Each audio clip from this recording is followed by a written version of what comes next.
중동의 황량한 사막 한가운데 자리 잡은 국제훈련 캠프는 숨막히는 더위 속에서 함성과 군화 소리로 가득했다. 이곳은 각국 특수부대원들이 모여 기술을 연마하고 경험을 공유하며 자신의 기량을 증명하는 장소였다. 한국 특수부대원 김민준 상사는 단단한 체격, 굳은 표정, 그리고 날카로운 눈빛을 가진 인물로 열정 넘치지만 실전 경험이 부족한 젊은 한국 병사들로 이루어진 소규모 팀을 이끌고 있었다. 민준은 겉으로 보기에 소박했지만 조선반도 북쪽 국경에서의 수년간의 임무로 다져진 인내의 정신을 품고 있었다. 그곳에서는 단 한 번의 실수도 피로 대가를 치러야 했다. 오늘의 훈련은 폭격 이후 무너진 잔해 속 구조 작업을 모의한 것이었다. 배우들이 희생자 역할을 맡아 부서진 콘크리트 더미 아래 흩어져 있었다. 짙은 연기가 퍼지며 화약과 흙먼지 냄새가 코를 찔렀고 전쟁 영화 같은 혼란스러운 분위기가 연출되었다. 미국, 동유럽, 캐나다 등 각국 의료팀은 최대한 빨리 희생자를 잔해 밖으로 끌어내려고 뛰어들었다. 시간은 승리의 열쇠였다. 빠른 자가 이긴다. 사방에서 터져나오는 가짜 비명은 경험이 부족한 병사들을 혼란에 빠뜨리기에 충분했다. 김민준은 한 희생자 옆에 무릎을 꿇고 있었다. 신음하는 배우였다. 그는 다른 이들처럼 서두르지 않았다. 비무장지대 DMZ에서의 비밀 임무 경험을 통해 그는 성급함이 재앙을 부를 수 있음을 알았다. 거친 손가락으로 희생자의 척추를 하나씩 점검하며 척추 부상이 없는지 확인했다. 신중해야 해. 그는 한국어로 속삭였다. 한 번의 실수가 영원한 후회를 만든다. 이런 꼼꼼함은 한국 문화에서 책임의 상징이었다. 약함이 아니라. 하지만 그 꼼꼼함은 느림으로 비쳤다.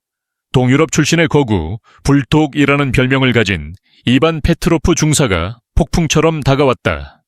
그는 자신의 구조팀을 이끄는 지휘관으로 근육질의 몸과 공격적인 성격으로 유명했다.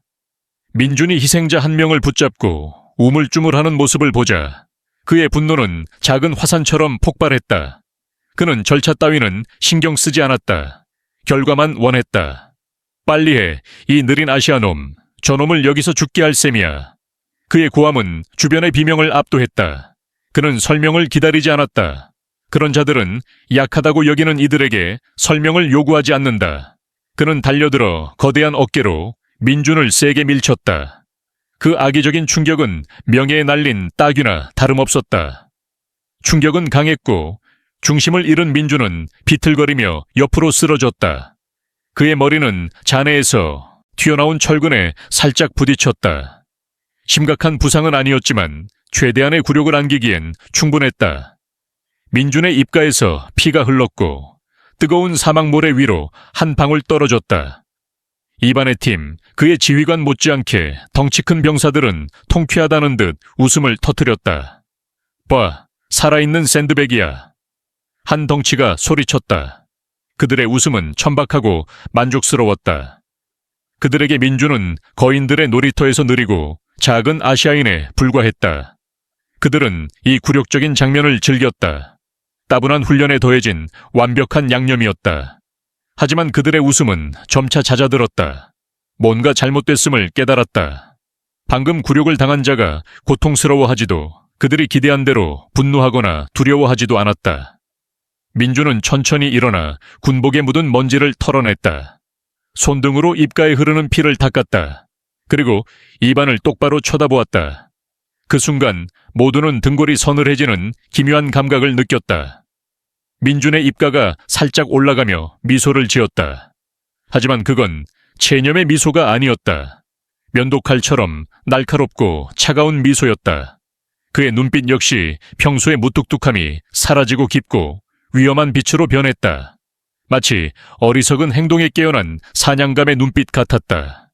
피해자의 눈이 아니라 무언가 일어날 것이라는 무언의 경고였다. 그 따귀는 그를 꺾지 못했다. 오히려 불씨를 지폈다. 그 순간 민준은 고향을 떠올렸다. 그가 자란 한국의 산맥, 한민족의 불굴의 정신이 모든 도전을 이겨낸 곳. 그는 한국전쟁 참전용사였던 할아버지의 말을 기억했다. 침묵은 가장 강력한 무기란다. 적이 스스로 무덤을 파게 만든다. 민주는 즉시 방역하지 않았다. 한국 문화가 가르친 인내와 지혜가 결국 승리할 것임을 알았다. 하지만 내면에서는 민족적 자부심의 불꽃이 타올랐다. 저 거대한 서양 놈들이 자신들이 우월하다고. 그들은 진정한 한국 군인의 힘을 아직 모른다. 훈련은 동유럽 팀이 속도로 칭찬받으며 끝났다. 민준과 한국 팀은 구석으로 밀려났고 속삭임이 퍼졌다. 약해 빠졌어. 아시아는 이론만 잘하지. 민준은 아무 말 없이 군복의 먼지를 털고 텐트로 돌아갔다. 하지만 내면에서 과거의 기억이 되살아났다. 비무장지대에서 동료를 죽음에서 구한 신중함의 순간들. 이 따귀는 그의 얼굴을 때린 것이 아니라 잠들어 있던 불꽃을 지폈다. 텐트 안, 민준은 홀로 앉아 관자놀이의 희미한 흉터를 만졌다. 국경에서의 산사태로 생긴 흔적이었다. 그는 한국전쟁 참전 용사인 아버지의 말을 떠올렸다. 기량은 고함에 있지 않고 폭풍 앞에 침묵에 있다. 그는 이 훈련 캠프가 자신의 증명 무대가 될 것임을 알았다. 하지만 먼저 그는 견뎌야 했다. 기회를 기다리며. 동유럽 팀 텐트에서 들려오는 웃음소리가 여전히 울렸다. 하지만 민주는 미소 지었다. 따기 후 5분, 그는 결심했다. 이건 끝이 아니라 시작이다. 사막의 달빛이 텐트 틈으로 비쳤다. 민준의 얼굴을 비추며 그는 한국어로 속삭였다. 기다려라. 곧 내 놈들의 웃음이 멈출 테니. 폭풍이 오고 있다. 그리고 그 폭풍은 한국 군인의 정의를 가져올 것이다.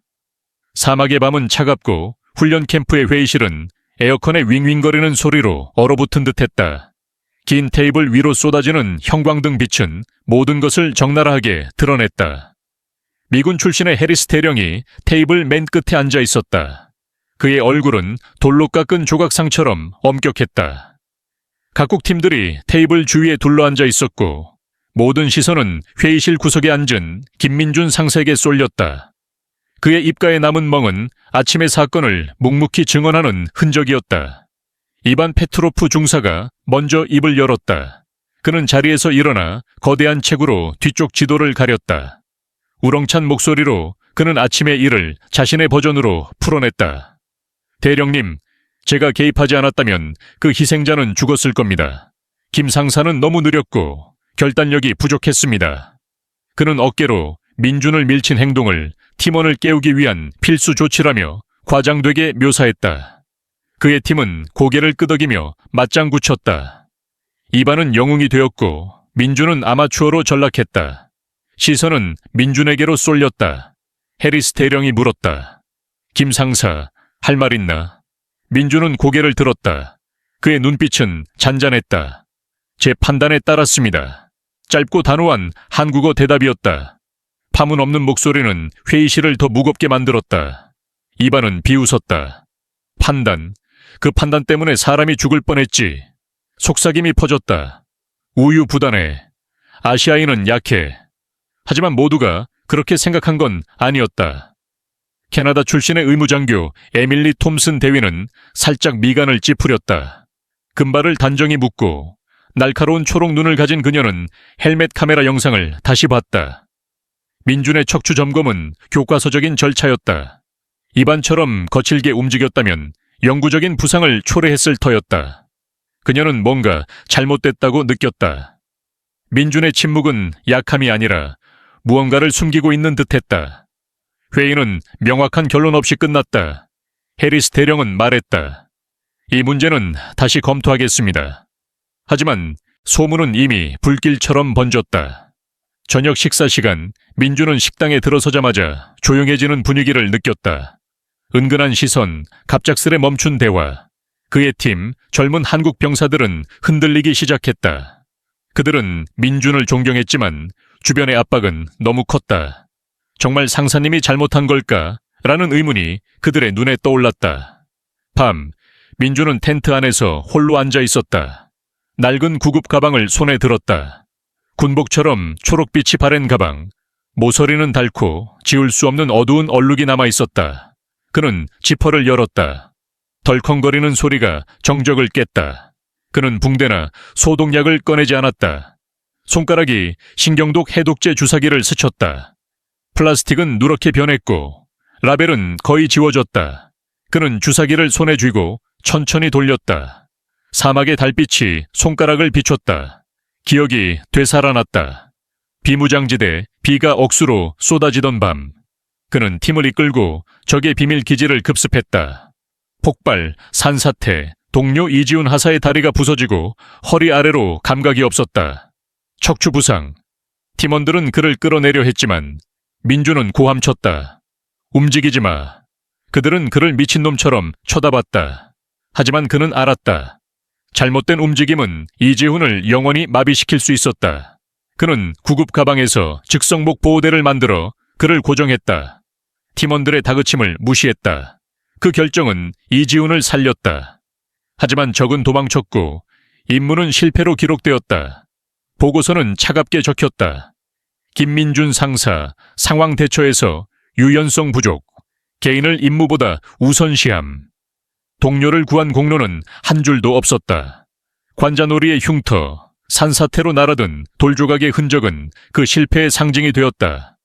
민주는 손가락으로 흉터를 만졌다. 그는 결코 후회하지 않았다. 하지만 오해의 아픔은 여전히 남아 오래된 상처처럼 욱신거렸다. 그는 가방을 닫았다. 지퍼 소리가 다시 정적을 찢었다. 그는 텐트 밖, 입안의 팀 텐트에서 새어나오는 웃음소리를 들었다. 그들은 승리를 자축하고 있었다. 민준의 입가가 굳었다. 쓴 웃음이었다. 그 따위는 단순한 물리적 충격이 아니었다. 그것은 그의 과거, 그의 자존심, 그의 민족의 명예를 건드렸다. 그는 속삭였다. 멍청한 놈들, 곧 내 놈들이 깨닫게 될 거야. 에밀리는 멀리서 민준을 지켜봤다. 텐트 틈으로 새어나오는 그의 실루엣, 낡은 구급 가방을 어루만지는 모습. 그녀는 그의 침묵이 단순한 체념이 아님을 직감했다. 그는 폭풍을 기다리고 있었다. 그녀는 그의 과거를 알아내기로 결심했다. 다음 훈련이 시작되었다. 이반의 팀은 계속 조롱했다. 빨리 움직여, 아시아. 그들은 민준의 팀을 장애물 코스에서 고의로 불리한 레인에 배치했다. 민준은 여전히 침묵했다. 그는 젊은 팀원들을 이끌며 장애물을 하나씩 정확히 넘었다. 분노도 반박도 없었다. 하지만 그의 눈빛은 달라졌다. 더 깊고 더 차가웠다. 에밀리는 멀리서 관찰했다. 그녀는 민준의 침착함, 흔들리지 않는 집중력을 보았다. 그는 패배자가 아니었다. 그는 기다리고 있었다. 진짜 싸움을 위한 순간을. 그녀는 그의 구급 가방, 그 낡은 물건이 단순한 장비가 아님을 알았다. 그것은 그의 과거, 그의 전투의 일부였다. 그녀는 다가갔다. 왜 설명하지 않으신 건가요? 그녀가 물었다. 민준은 잠시 손을 멈췄다. 그는 총을 닦던 손을 내려놓고 그녀를 쳐다봤다. 폭풍 속에서 빗방울에게 방향이 틀렸다고 설명해봤자 무슨 소용이 있겠나. 그 말은 대답이 아니라 또 다른 질문이었다. 에밀리는 멈칫했다. 그녀는 깨달았다. 이 남자는 말로 싸우지 않는다. 그는 행동으로 보여줄 준비가 되어 있었다. 폭풍이 올 것이고 그 폭풍은 모든 것을 바꿀 것이다. 사막의 밤은 차갑고 고요했다. 훈련 캠프의 텐트들은 바람에 흔들리며 낮의 소란과는 다른 정막을 감돌았다. 김민준 상사는 텐트 안, 조립식 침대 가장자리에 앉아 있었다. 불은 켜지 않았다. 어둠은 그의 오랜 동료였다. 비판하지 않고 답변을 요구하지도 않는 친구. 손에는 낡은 구급 가방이 들려 있었다. 초록빛 캔버스 천은 모서리가 달아해졌고 지울 수 없는 어두운 얼룩들이 새겨져 있었다. 그것은 단순한 장비가 아니었다. 전쟁의 잔재, 생과 사의 경계에서 얻은 상처의 기록이었다. 민주는 지퍼를 열었다. 덜컹거리는 소리가 어둠을 갈랐다. 그는 붕대나 소독약이 아닌 누렇게 변한 신경독 해독제 주사기를 꺼냈다. 라벨은 거의 지워져 읽을 수 없었다. 그는 주사기를 손에 쥐고 천천히 돌렸다. 사막의 달빛이 텐트 틈으로 스며들어 그의 손가락을 비췄다. 그 순간 기억이 파도처럼 밀려왔다. 오래된 필름처럼 끊기고 흔들리는 이미지들, 고통과 생존의 순간들. 5년 전 한반도 비무장지대 DMZ. 억수로 쏟아지는 비 속 민주는 특수부대 팀을 이끌고 적의 비밀 기지를 급습했다. 임무는 간단했다. 정보를 확보하고 빠르게 철수하는 것. 하지만 적은 준비하고 있었다. 폭발이 일어났고 산사태가 뒤따랐다. 흙과 돌이 굴러떨어지는 소리는 포탄보다 더 무서웠다. 동료 이지훈 하사는 거대한 바위 아래 깔렸다. 그의 다리는 으스러졌고 허리 아래로 감각이 없었다. 척추 부상. 민주는 즉시 알아챘다. 팀원들은 이지훈을 끌어내려 했다. 빨리 살려야 해. 그들은 소리쳤다. 하지만 민주는 고함쳤다. 멈춰, 움직이지 마. 그들은 그를 미친놈처럼 쳐다봤다. 뭐라고? 지금? 분노와 혼란이 그들의 눈에 가득했다. 하지만 민주는 알았다. 잘못된 움직임은 이지훈을 영원히 마비시킬 수 있었다. 그는 낡은 구급 가방에서 즉석으로 목보호대를 만들었다. 붕대와 천 조각으로 그의 몸을 고정했다. 팀원들의 다그침, 비난의 눈초리를 무시했다. 시간 없어. 그들은 외쳤다. 하지만 그는 침착했다. 잘못 움직이면 끝장이야. 그 결정은 이지훈을 살렸다. 몇 시간 뒤 도착한 구조팀은 확인했다. 만약 그를 조금이라도 움직였다면 척추신경이 끊겼을 터였다. 하지만 그 선택에는 대가가 따랐다. 적은 도망쳤고 임무는 실패로 기록되었다. 보고서는 차갑고 무정했다. 김민준 상사, 상황 대처에서 유연성 부족, 개인을 임무보다 우선시함, 임무 결과에 심각한 영향을 미침. 동료를 구한 공로는 단 한 줄도 없었다. 관자놀이의 흉터, 산사태로 날아든 돌조각의 흔적은 그 실패의 상징이 되었다. 기억은 또 다른 장면으로 튀었다. 또 다른 임무, 또 다른 비무장지대, 적의 화학 공격. 팀원들이 경련을 일으키며 입에 거품을 물었다. 신경독. 민주는 구급 가방에서 직접 준비한 해독제 주사기를 꺼냈다. 그는 주저하지 않았다. 한 명씩 주사를 놓으며 팀을 살렸다. 하지만 그 임무도 실패했다. 적은 다시 도망쳤다. 또다시 그는 비난받았다. 우유부단하다. 임무를 망쳤다. 그는 변명하지 않았다. 군대에는 규칙이 있었다. 실패는 실패였다. 이유는 중요하지 않았다. 민주는 주사기를 가방에 도로 넣었다. 손가락이 살짝 떨렸다. 그는 후회하지 않았다. 하지만 오해의 상처는 여전히 욱신거렸다. 그는 배웠다. 군인에게 옳은 일을 한다는 것이 항상 인정받는 것은 아니라는 것을. 때로는 침묵이 명예를 지키는 유일한 길이었다. 그는 가방을 닫았다. 지퍼 소리가 텐트를 채웠다. 그는 창밖을 보았다. 입안의 팀 텐트에서 새어나오는 불빛, 그들의 웃음소리가 들렸다. 그들은 아침의 승리를 자축하고 있었다. 민준의 입가가 굳었다. 쓴 웃음이었다. 그 따귀는 단순히 그의 얼굴을 때린 것이 아니었다. 그것은 그의 과거, 그의 자존심, 그의 민족의 명예를 건드렸다. 그는 속삭였다. 멍청한 놈들, 내 놈들은 아직 모른다. 그는 한국의 산맥, 한민족의 불굴의 정신을 떠올렸다. 인내는 그의 무기였다. 그는 싸우지 않았다. 아직은. 그는 폭풍을 기다렸다. 그 폭풍이 그의 오명을 씻어줄 것이다. 에밀리 톰슨은 멀리서 민준을 지켜봤다. 텐트 틈으로 새어나오는 그의 모습, 낡은 구급 가방을 어루만지는 손길. 그녀는 그의 침묵이 단순한 체념이 아님을 직감했다. 그는 무언가를 숨기고 있었다. 그녀는 그의 과거를 알아내기로 결심했다. 그녀는 민준의 구급 가방이 단순한 장비가 아님을 알았다. 그것은 그의 전투, 그의 희생의 증거였다. 다음 날 훈련은 계속되었다. 이반의 팀은 조롱을 멈추지 않았다. 빨리 움직여, 아시아.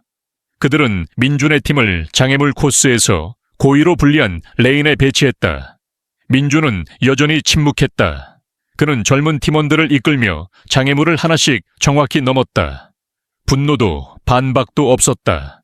하지만 그의 눈빛은 달라졌다. 더 깊고 더 차가웠다. 그는 기다리고 있었다. 진짜 싸움을 위한 순간을. 에밀리는 멀리서 관찰했다. 그녀는 민준의 침착함, 흔들리지 않는 집중력을 보았다. 그는 패배자가 아니었다. 그는 준비하고 있었다. 그녀는 그의 과거를 파헤치기로 했다. 그의 침묵 뒤에 숨은 이야기가 무엇인지 알아내고 싶었다. 그녀는 그의 구급 가방, 그 낡은 물건이 단순한 장비가 아님을 알았다.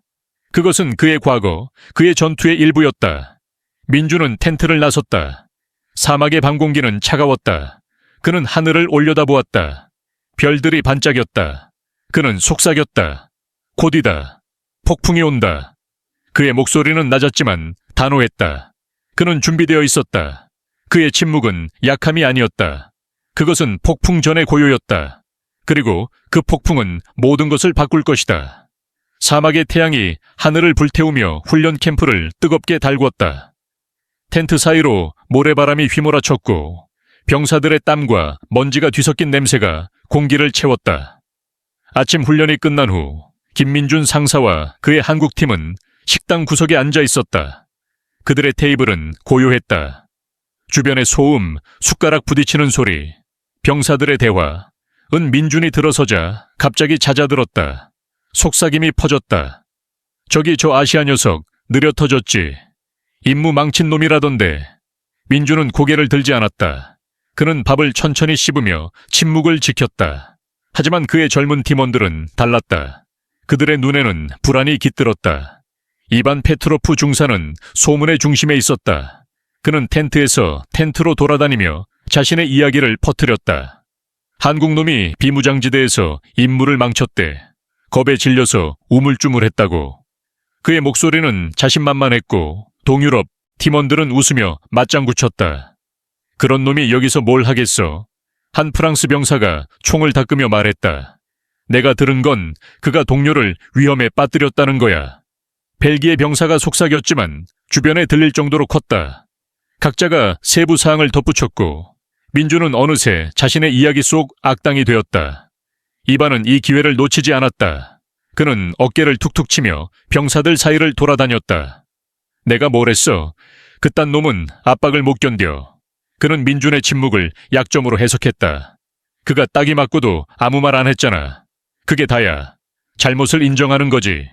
그의 말은 간단한 이야기, 선한 자와 악한 자를 좋아하는 병사들에게 먹혔다. 그들은 고개를 끄덕였다. 복잡한 진실보다는 단순한 이야기가 더 매력적이었다. 소문은 캠프를 거대한 거미줄로 감쌌다. 민주는 그 중심에 갇혔다. 그는 식당에서, 훈련장에서, 심지어 물을 마시러 갈 때마다 느꼈다. 대화가 멈추고 눈길이 스쳐 지나갔다. 팀 훈련에서 한국팀은 늘 마지막으로 짝지어졌다. 아무도 그들과 엮이고 싶어 하지 않았다. 저놈들 때문에 성적이 떨어질 거야. 한 미군 병사가 동료에게 말했다. 고립은 보이지 않는 벽이 되어 민준과 그의 팀을 둘러쌌다. 젊은 한국 병사들도 흔들리기 시작했다. 그들은 민준을 존경했다. 그는 그들을 엄격히 훈련시켰고 항상 침착했다. 하지만 소문의 무게는 너무 무거웠다. 식당에서 한 병사가 조용히 물었다. 상사님, 정말 우리가 잘못한 겁니까? 민준은 젓가락을 내려놓았다. 그는 병사를 쳐다봤다. 그의 눈빛은 단호했지만 따뜻했다. 우리는 우리의 방식대로 한다. 그게 전부다. 그는 더 말하지 않았다. 하지만 그 침묵은 병사들에게 위로가 되지 않았다. 그들은 답을 원했다. 왜 상사님은 반박하지 않는 걸까? 훈련은 계속되었다. 장애물 코스 훈련에서 갈등은 절정에 달했다. 한국팀은 고의로 결함 있는 레인에 배치되었다. 장애물이 더 높고 밧줄은 느슨했다. 이반의 팀은 옆 레인에서 달렸다. 빨리해 아시아, 길에서 잠들지 마. 그들은 조롱하며 먼저 결승선을 넘었다. 그들의 환호는 상처에 소금을 뿌리는 듯했다. 민주는 아무 말 없이 장애물을 하나씩 넘었다. 그는 팀원들을 도우며 정확하고 침착하게 움직였다. 분노도 반박도 없었다. 그는 단지 해냈다. 하지만 그의 침묵은 다시 오해받았다. 병사들은 속삭였다. 저러니까 약해 보이지. 저항도 안 해. 그들은 그의 침묵을 패배로 봤다. 그러나 에밀리 톰슨 대위는 달랐다. 그녀는 결승선에서 스톱워치를 들고 모든 것을 지켜봤다. 그녀는 한국팀의 레인이 조작된 것을 알아챘다. 민준의 침착함, 그의 팀을 이끄는 확고함을 보았다. 그는 혼란에 빠지지 않았다. 그는 단지 자신의 방식을 따랐다. 안전하고 확실하게. 에밀리는 그날 밤 민준을 찾아갔다. 그는 훈련장 구석, 희미한 가로등 아래서 총을 닦고 있었다. 그녀는 조심스럽게 다가갔다. 상사님, 잠깐 얘기할 수 있을까요? 민주는 고개를 들었다. 그의 눈빛은 여전히 잔잔했다. 그는 고개를 끄덕였다. 왜 그날 일을 설명하지 않으셨나요? 오늘도요. 그녀의 목소리는 부드러웠지만 단호했다. 민주는 총을 내려놓았다. 그는 그녀를 쳐다봤다. 잠시 침묵이 흘렀다. 그녀는 그가 대답하지 않을까 생각했다. 그러나 그는 낮은 목소리로 말했다. 폭풍 속에서 빗방울에게 방향이 틀렸다고 말해봤자 무슨 소용이 있겠나. 그 말은 대답이 아니라 또 다른 질문이었다. 에밀리는 멈칫했다. 그녀는 깨달았다. 이 남자는 말로 싸우지 않는다. 그는 행동으로 증명한다. 그는 폭풍을 기다리고 있었다. 진짜 폭풍. 그녀는 그의 눈빛에서 무언가를 보았다. 그것은 약함이 아니었다. 그것은 깊은 확신, 무언가 거대한 것을 준비하는 사람의 눈빛이었다. 민주는 다시 총을 닫기 시작했다. 그의 손은 흔들림 없었다. 에밀리는 그의 손을 보았다. 거칠고 상처로 덮인 손. 그 손은 단순한 병사의 손이 아니었다. 그것은 전쟁을 겪은 손, 생명을 구한 손이었다. 그녀는 그의 구급 가방을 떠올렸다. 낡은 그 가방은 단순한 장비가 아니었다. 그것은 그의 과거, 그의 싸움의 증거였다. 에밀리는 물러났다. 하지만 그녀의 머릿속에서 퍼즐 조각들이 맞춰지기 시작했다. 민준의 침묵, 그의 행동, 그의 눈빛. 그는 약자가 아니었다. 그는 전사였다. 그녀는 그의 과거를 알아내기로 결심했다. 소문이 진실을 덮을 수는 없었다. 그녀는 민준이 기다리는 폭풍이 무엇인지 보고 싶었다. 민준은 가로등 아래 홀로 남았다. 그는 총을 내려놓고 하늘을 올려다보았다. 별들이 반짝였다. 그는 속삭였다. 곧이다. 때가 온다. 그의 목소리는 낮았지만 단호했다. 그는 준비되어 있었다. 그의 침묵은 약함이 아니었다. 그것은 폭풍 전의 고요였다. 그리고 그 폭풍은 모든 것을 뒤흔들 것이다. 사막의 낮은 여전히 뜨거웠지만 훈련 캠프의 분위기는 점점 더 팽팽해졌다. 소문과 조롱이 김민준 상사와 그의 한국팀을 둘러싼 보이지 않는 벽을 단단히 쌓아 올렸다. 그러나 그 벽에 금이 가기 시작했다. 훈련 일정에 따라 모든 팀은 개인 장비, 점검을 위해 중앙훈련장에 모였다. 무기와 군장이 바닥에 깔린 방수포 위에 가지런히 놓였다. 금속이 부딪히는 소리, 천이 스치는 소리가 뒤섞였고 병사들의 잡담이 공기를 채웠다. 한국팀은 구석에서 조용히 작업했다. 민주는 젊은 병사들에게 소총의 작은 부품까지 꼼꼼히 점검하는 법을 가르쳤다. 그의 손놀림은 느리지만 정확했다. 마치 장인이 작품을 다듬듯이. 에밀리 톰슨 대위는 의무장교로서 구급 가방 점검을 맡았다. 그녀는 각 팀을 돌며 장비를 확인했다. 이는 민준에게 접근할 완벽한 기회였다. 그녀는 자연스럽게 행동하려 애썼다. 미국 팀, 동유럽 팀의 가방을 점검하며 고개를 끄덕였다. 모두 새 것이고 표준화된 장비였다. 그러다 한국 팀에 다다랐다. 그녀는 민준의 젊은 병사들의 가방을 먼저 확인했다. 좋아요. 잘 준비했군요. 그녀는 미소 지으며 말했다. 병사들은 긴장한 얼굴로 고개를 끄덕였다. 그들은 여전히 주변의 시선과 소문을 의식했다. 마침내 그녀는 민준에게 다가갔다. 상사님, 당신 차례입니다. 그녀의 목소리는 전문적이면서도 부드러웠다. 민준은 말없이 자신의 낡은 구급 가방을 그녀 쪽으로 밀었다. 그 가방은 다른 팀의 반짝이는 새 장비들과 확연히 달랐다.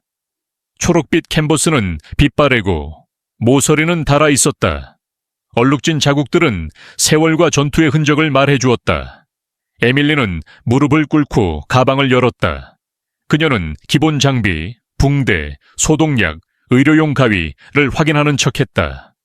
하지만 그녀의 눈은 다른 것을 찾고 있었다. 그녀는 어둠 속 회의실에서 언뜻 본 그 물건을 기억했다. 가방 안 작은 보조 주머니에 숨겨진 누런 신경독 해독제 주사기를 발견했다. 그녀는 손으로 주사기를 만졌다.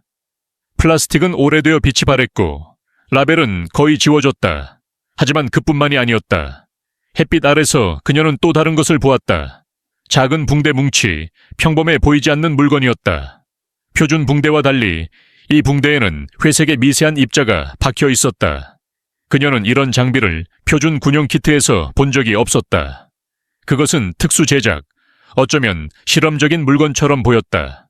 그녀는 호기심을 감추지 못했다. 상사님, 이건 뭡니까? 그녀는 붕대를 들며 물었다. 표준 장비 같지 않네요. 근처에 있던 이방과 그의 팀이 그 질문을 들었다. 그들은 고개를 돌렸다. 눈빛은 조롱으로 가득했다. 또 무슨 고물보물인가? 이반이 비웃었다. 그의 팀원들이 웃음을 터뜨렸다. 아마 한국 시골에서 닭 상처 싸매는데 쓰던 거겠지. 그들의 웃음은 훈련장을 울렸다. 하지만 에밀리는 웃지 않았다. 그녀는 민준을 쳐다봤다. 그의 반응을 기다렸다. 민준은 고개를 들었다. 그의 눈빛은 붕대를 든 에밀리를 스쳐 지나갔다. 그는 잠시 침묵했다. 그러고는 낮은 목소리로 말했다. 기념품입니다. 그 대답은 문을 쾅 닫는 듯했다. 더 이상의 설명은 없었다. 하지만 에밀리에게 그 말은 수많은 질문을 낳았다. 기념품? 누가 붕대를 기념품으로 간직한단 말인가? 그것이 잊을 수 없는 기억과 얽혀있지 않다면. 그녀는 민준의 침묵이 단순한 방어가 아님을 느꼈다. 그것은 깊은 이야기를 감추고 있었다. 이반은 기회를 놓치지 않았다. 기념품? 하! 뒷마당에서 닭이나 싸매던 거겠지. 그는 다시 웃음을 터뜨렸다. 그의 팀이 따라 웃었다. 하지만 에밀리는 미소 짓지 않았다. 그녀는 조심스럽게 붕대를 가방에 돌려놓았다. 그녀의 눈빛은 사뭇 진지했다. 그녀는 민준을 쳐다봤다. 그의 얼굴은 무표정했지만 눈에는 깊은 무언가가 있었다. 그것은 약함이 아니었다. 그것은 힘, 숨겨진 강인함이었다. 에밀리는 자리에서 일어났다. 그녀는 민준에게 고개를 끄덕이며 인사했다. 좋습니다, 상사님. 장비 확인 완료입니다. 하지만 그녀의 머릿속은 이미 바빠졌다. 그녀는 민준의 과거를 파헤치기로 결심했다. 이반의 이야기는 진실이 아니었다. 그녀는 민준의 침묵, 그의 낡은 가방, 그 특이한 붕대가 단순한 물건이 아님을 알았다. 그것은 그의 전투, 그의 희생의 증거였다. 그녀는 민준이 약자라는 소문에 강하게 의문을 품기 시작했다. 그날 밤 에밀리는 자신의 텐트에서 민준의 훈련 기록을 살펴보았다. 비무장지대에서의 임무, 실패로 기록된 작전들. 하지만 세부 사항은 모호했다. 유연성 부족이라는 단어가 반복되었다. 그녀는 직감했다. 그 뒤에는 더 큰 이야기가 숨겨져 있다. 민준은 단순한 병사가 아니었다. 그는 전사였다. 그녀는 그의 침묵이 약함이 아니라 폭풍을 준비하는 고요임을 알았다. 민준은 자신의 텐트에서 홀로 앉아 있었다. 그는 구급 가방을 다시 열었다. 손가락이 붕대를 스쳤다. 그는 그 붕대가 무엇인지 알았다. 그것은 비무장지대에서 사용된 특수지혈 붕대였다. 피와 반응에 즉시 압력을 가해 출혈을 멈추는 장비.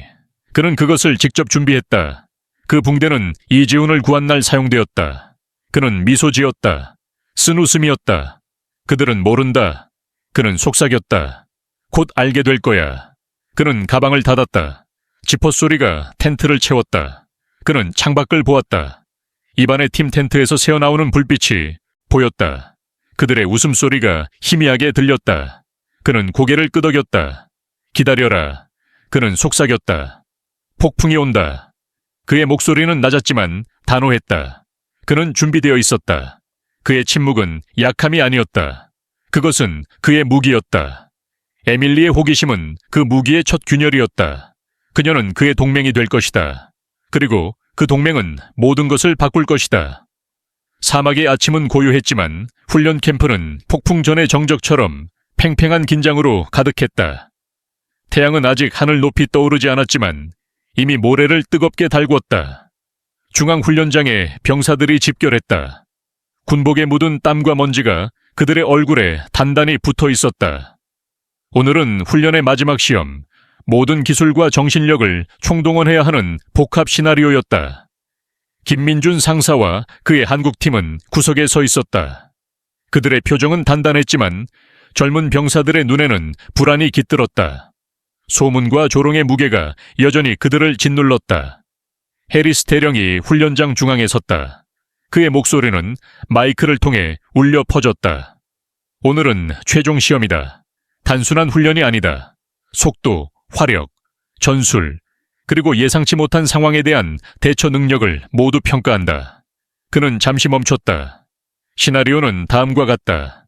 버려진 건물, 테러리스트의 은신처로 가정한다. 인질이 억류되어 있고 화학 함정이 설치되어 있을 가능성이 있다. 두 팀으로 나뉜다. 공격팀과 의료 및 대피 지원팀. 누가 공격을 막겠나? 말이 채 끝나기도 전에 손이 치솟았다. 이반 페트로프 중사였다.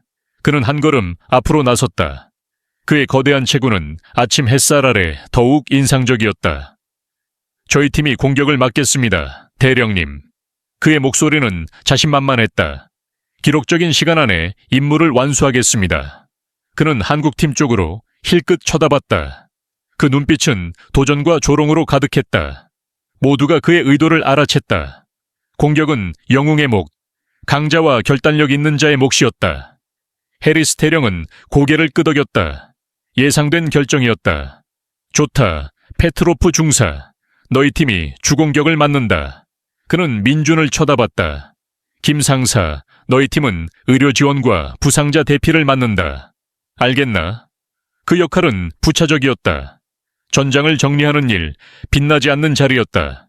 이반은 공개적으로 웃음을 터뜨렸다. 딱 맞는 일이네, 느린 보들에게. 그의 목소리는 주변에 들릴 만큼 컸다. 몇몇 병사들이 킥킥거렸다. 그들에게는 자연스러운 질서였다. 강자는 앞장서고 약자는 뒤에 남는다. 한국팀의 젊은 병사들은 고개를 숙였다. 그들의 눈에는 실망과 약간의 부끄러움이 스쳤다. 그들은 민준을 믿었지만 연이은 조롱과 고립은 그들의 자신감을 갉아먹었다. 민준은 그들의 표정을 읽었다. 하지만 그는 흔들리지 않았다. 그의 얼굴은 여전히 무표정했다. 그는 단지 고개를 끄덕였다. 알겠습니다, 대령님. 그의 목소리는 잔잔했다. 하지만 그 안에는 단단한 무언가가 있었다. 그 순간 뜻밖의 일이 일어났다. 맑고 단호한 목소리가 울렸다. 대령님, 한 말씀 드리겠습니다. 모두가 고개를 돌렸다. 에밀리 톰슨, 대위였다. 그녀는 단호한 걸음으로 앞으로 나섰다. 저는 김 상사의 의료 지원팀의 자원에서 참여하고 싶습니다. 그녀의 말은 고요한 훈련장에 폭탄처럼 떨어졌다. 고위 의무 장교가 실패자로 낙인 찍힌 상사의 팀에 자원하다니 모두가 놀랐다. 입안에 웃음이 멈췄다. 그의 얼굴이 굳었다. 해리스 대령은 미간을 찌푸렸다. 대위, 확실한가? 자네 역할은 전체를 감독하는 것이다. 에밀리는 단호하게 고개를 끄덕였다. 확실합니다, 대령님. 저는 김 상사의 실전 경험에서 많은 것을 배울 수 있다고 믿습니다. 그녀는 실전 경험이라는 단어를 강조했다. 그 말은 단순한 지지가 아니었다. 그것은 민준의 전문성을 보증하는 선언이었다. 훈련장의 분위기가 바뀌었다. 조롱하던 시선이 호기심과 의심으로 변했다. 고위 장교가 민준을 믿는다. 소문이 틀렸을지도 모른다. 이반은 배신당한 듯 느꼈다. 그는 주먹을 꽉 쥐었다. 하지만 아무 말도 할 수 없었다. 고위 장교의 지원을 거부하는 것은 자신의 약점을 드러내는 꼴이었다. 그는 이를 악물었다. 해리스 대령은 잠시 생각하더니 고개를 끄덕였다. 좋다, 요청 승인한다. 그는 민준을 쳐다봤다. 그 눈빛은 묘했다. 보여줘, 김. 네가 뭘 할 수 있는지. 민준은 에밀리에게 살짝 고개를 끄덕였다. 말 없는 감사였다. 그는 그녀의 행동이 어떤 의미인지 알았다. 그것은 단순한 지원이 아니었다. 그것은 어둠 속의 작은 빛, 편견의 벽을 깨는 첫 균열이었다. 민준은 팀을 돌아봤다. 젊은 병사들의 눈에 새로운 희망이 깃들었다. 그들은 그의 침묵, 그의 침착함을 다시 보았다. 장비 점검해라. 그는 낮은 목소리로 말했다. 최악의 상황을 대비해라. 그의 목소리는 잔잔했지만 더 이상 느림으로 들리지 않았다. 그것은 확신이었다. 병사들은 고개를 끄덕였다. 그들은 그의 지시를 따랐다. 에밀리도 준비에 동참했다. 그녀는 민준의 구급 가방을 흘끗 쳐다봤다. 그 낡은 가방, 그 안의 비밀. 그녀는 그것이 단순한 장비가 아님을 알았다. 훈련장은 다시 소란스러워졌다. 이반의 팀은 무기를 점검하며 큰 소리로 웃었다. 그들은 자신만만했다. 우리가 전장을 휩쓸 거야. 이반이 말했다. 그는 민준의 팀을 힐끗 쳐다봤다. 저놈들은 쓰레기나 치우겠지. 하지만 민준은 그들의 조롱을 무시했다. 그는 자신의 가방을 열었다. 손가락이 신경독 해독제 주사기를 스쳤다. 그는 그 물건의 무게를 느꼈다. 그것은 단순한 주사기가 아니었다. 그것은 그의 과거, 그의 생존의 증거였다. 민준은 팀을 모았다. 우리는 우리의 일을 한다. 그는 말했다. 침착하게, 정확하게. 그의 목소리는 낮았지만 병사들은 그 안에 담긴 힘을 느꼈다. 에밀리는 그의 옆에 섰다. 그녀는 그의 지시를 기다렸다. 그녀는 민준이 단순한 병사가 아님을 알았다. 그는 전사였다. 그는 폭풍을 준비하고 있었다. 훈련장은 이제 전장이었다. 버려진 건물이 멀리 보였다. 부서진 벽, 깨진 창문. 그것은 상처 입은 짐승처럼 기다리고 있었다. 민준은 그 건물을 쳐다봤다. 그의 눈빛은 깊었다. 그는 속삭였다. 곧이다. 그의 목소리는 낮았지만 단호했다. 폭풍이 오고 있었다. 그리고 그 폭풍은 모든 것을 바꿀 것이다. 사막의 태양은 버려진 건물 위를 뜨겁게 내리쬐었다. 부서진 벽과 깨진 창문은 상처 입은 짐승처럼 침묵하며 서 있었다. 훈련 캠프의 공기는 활시위처럼 팽팽했다. 이반 페트로프 중사의 동유럽 팀은 완전 무장한 채 출발선에 섰다. 그들의 군복은 땀으로 젖었지만 자신감은 넘쳤다. 이반은 팀원들에게 고함쳤다. 우리가 전장을 장악한다. 그는 김민준 상사의 한국팀을 힐끗 쳐다봤다. 그들은 구급 가방을 메고 대기 중이었다. 이반은 비웃었다. 저놈들은 쓰레기나 치울 거야. 그의 팀이 웃음을 터뜨렸다.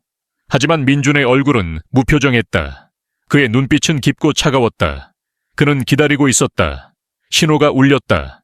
이반의 팀은 폭풍처럼 돌진했다. 군화가 마른 땅을 짓밟으며 천둥 같은 소리를 냈다. 문이 부서지고 훈련용 연발 사격 소리가 건물 안을 울렸다. 그들은 빠르고 조직적이었다. 특수부대에 걸맞은 모습이었다. 통제실에서 해리스 대령과 장교들은 모니터를 통해 지켜봤다. 이반의 팀은 1층을 빠르게 장악하고 2층으로 올라갔다. 인질이 억류된 곳이었다. 완벽해. 한 장교가 중얼거렸다. 이반은 문을 걷어차고 돌진했다. 하지만 그 순간 천장의 통풍구에서 휙 소리가 났다.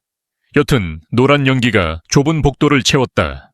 거의 보이지 않을 정도로 희미했지만 독성이 강한 화학 함정이었다. 화학 경보가 요란하게 울렸다.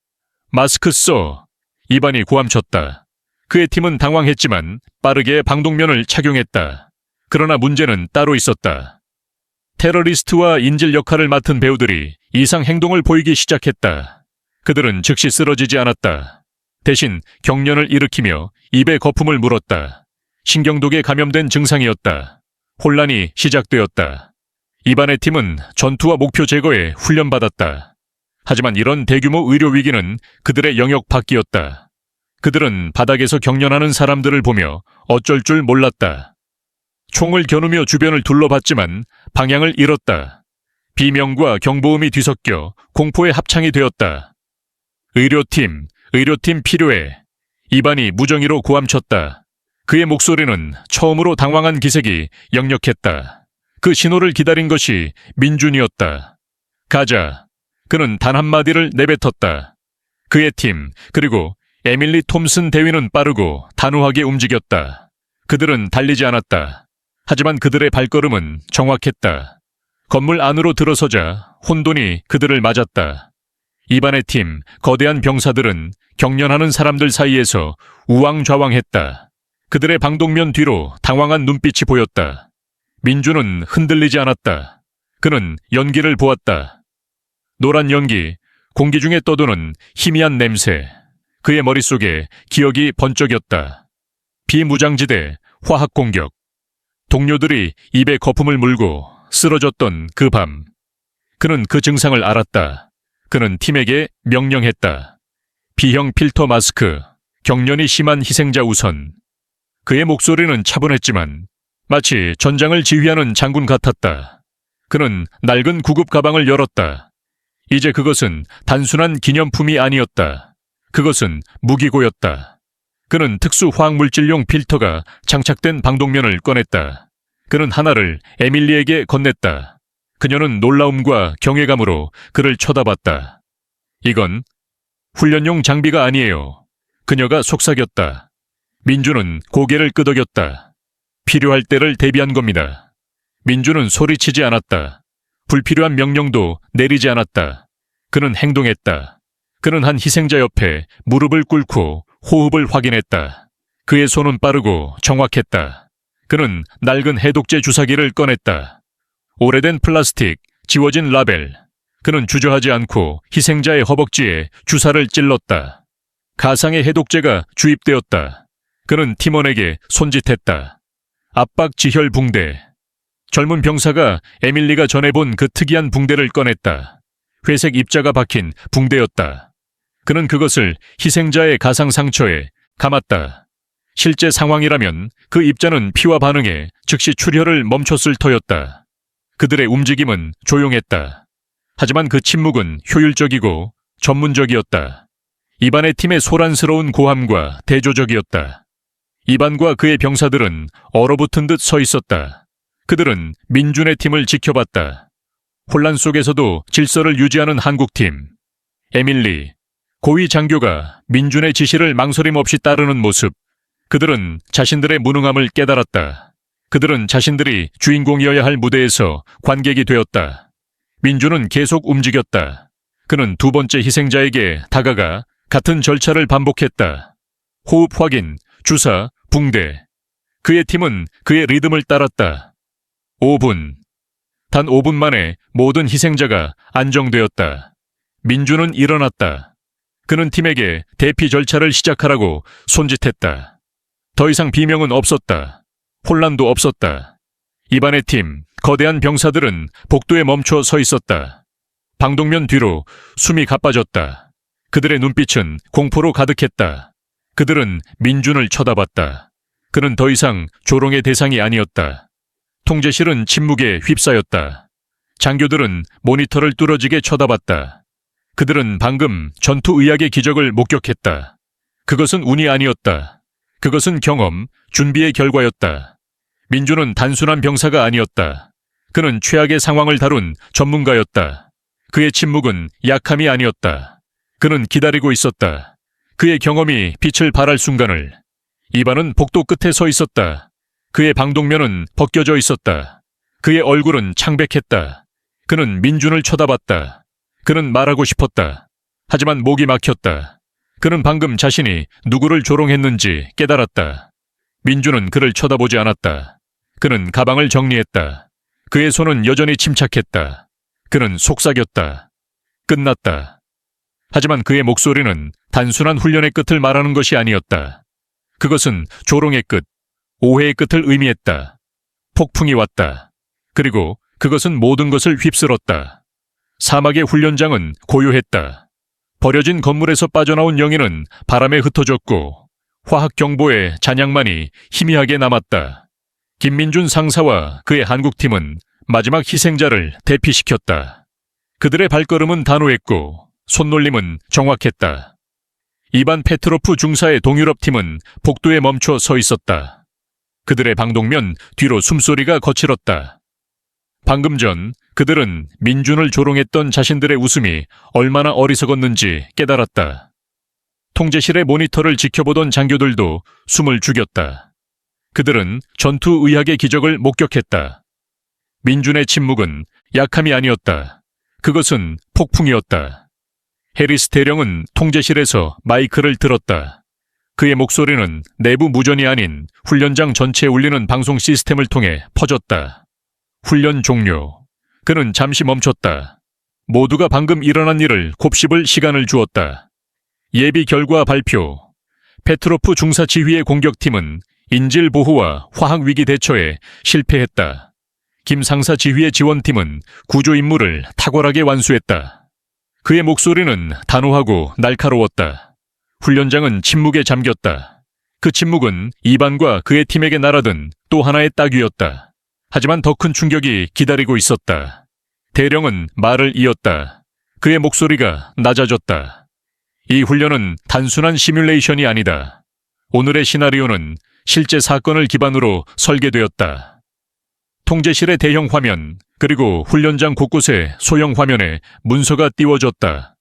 대부분 검게 칠해졌지만 제목은 선명했다. N2MB 보고서, 극비, 10국경 사건. 이반의 심장이 멎는 듯했다. 그는 모호한 공포를 느꼈다. 뭔가 끔찍한 진실이 다가오고 있었다. 해리스 대령은 보고서를 읽지 않았다. 그는 이야기를 시작했다. 몇 년 전 험준한 산악지대에서 한 특수부대가 기습당했다. 적은 일반 무기가 아닌 오늘 여러분이 마주한 것과 같은 신경독을 사용했다. 그 팀은 고립되었고 지원 없이 전멸 직전이었다. 그는 잠시 멈췄다. 긴장이 훈련장을 짓눌렀다. 하지만 그들은 살아남았다. 모두 한 사람 덕분에. 그의 목소리는 무게를 실었다. 그 상사는 자신의 비표준 장비와 경험으로 동료 전원을 구했다. 그의 행동은 주요 임무를 실패로 이끌었지만 극비 보고서에 가장 용감하고 전문적인 행동 중 하나로 기록되었다. 대령은 숨을 들이쉬었다. 그 보고서는 이번 훈련을 위해 일부 해제되었다. 그는 카메라를, 그리고 훈련장의 모든 병사를 똑바로 쳐다보는 듯했다. 그 상사는 바로 김민준 상사다. 폭발이 일어났다. 하지만 화약이 아닌 진실의 폭발이었다. 퍼즐 조각들이 완벽히 맞춰졌다. 낡은 구급 가방, 누런 주사기, 특이한 붕대, 관자놀이의 흉터, 그리고 그 침묵. 그것은 용기와 희생, 오해의 이야기였다. 이반은 복도에 굳은 채 서 있었다. 그의 세계가 무너졌다. 그가 조롱하고 멸시하고 힘으로 짓밟으려 했던 남자는 약자가 아니었다. 그는 진짜 영웅이었다. 그가 날린 따귀는 이제 자신에게 되돌아왔다. 1000배의 고통과 굴욕으로. 그는 민준을 쳐다봤다. 민준은 그를 보지 않았다. 그는 무릎을 꿇고 구급 가방을 정리했다. 그의 손은 여전히 침착했다. 그 단순한 행동은 어떤 비난보다 무거웠다. 그것은 진정한 군인과 허세만 부리는 자의 차이를 보여줬다. 정의는 복수가 아닌 진실로 이루어졌다. 진실은 자존심을 짓밟고 거짓을 질식시켰다. 민준의 팀은 희생자를 대피시키며 이반의 팀을 지나쳤다. 거대한 병사들은 양쪽으로 물러섰다. 그들은 고개를 숙였다. 아무도 눈을 마주치지 못했다. 그들은 명예의 복도를 만들었다. 말없는 패배의 인정이었다. 이반은 복도 끝에 서 있었다. 그의 얼굴은 창백했다. 그는 말을 하고 싶었다. 사과, 변명, 무엇이라도. 하지만 목이 막혔다. 그는 자신의 어리석음을 깨달았다. 그는 진짜 지옥을 겪은 남자를 조롱했다. 그가 한 것은 게임이었을 뿐이었다. 민준이 지나갔다. 이반은 믿을 수 없는 행동을 했다. 그는 군대식 경례가 아닌 깊이 고개를 숙였다. 존경과 후회의 몸짓이었다. 민준은 멈추지 않았다. 그는 이반을 힐끗 쳐다봤다. 그 눈빛에는 조롱도 경멸도 없었다. 단지 순간적인 이해가 스쳤다. 그는 계속 걸었다. 폭풍은 지나갔다. 하지만 그 여파는 남았다. 다음 날 훈련은 조용히 끝났다. 시상식 대신 전투의학 토론회가 열렸다. 민준이 주최자였다. 회의실은 만원이었다. 모두가 그의 말을 들었다. 그는 자신의 공적을 말하지 않았다. 그는 실수, 교훈, 준비의 중요성을 말했다. 그는 동료 이지훈에 대해 말했다. 성급함의 덱에 대해. 그는 신경독의 증상과 대처법을 설명했다. 그의 말은 화려하지 않았지만 진실과 피로 다져진 무게가 있었다. 이반은 맨 뒷줄에 앉아 조용히 들었다. 그는 이번 훈련에서 가장 큰 교훈을 얻었다. 그날 밤 민준은 훈련장 구석에 앉아 있었다. 그는 총을 닦지 않았다.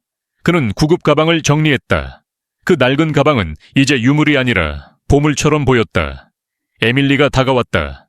그녀는 말없이 차가운 물병을 그의 옆에 놓았다. 민준은 고개를 들었다. 그들의 눈이 마주쳤다. 말은 필요 없었다. 그들은 서로를 이해했다. 두 전사, 두 전문가, 다른 세계에서 왔지만 같은 이상을 공유했다. 민준은 고개를 끄덕였다. 말없는 감사였다.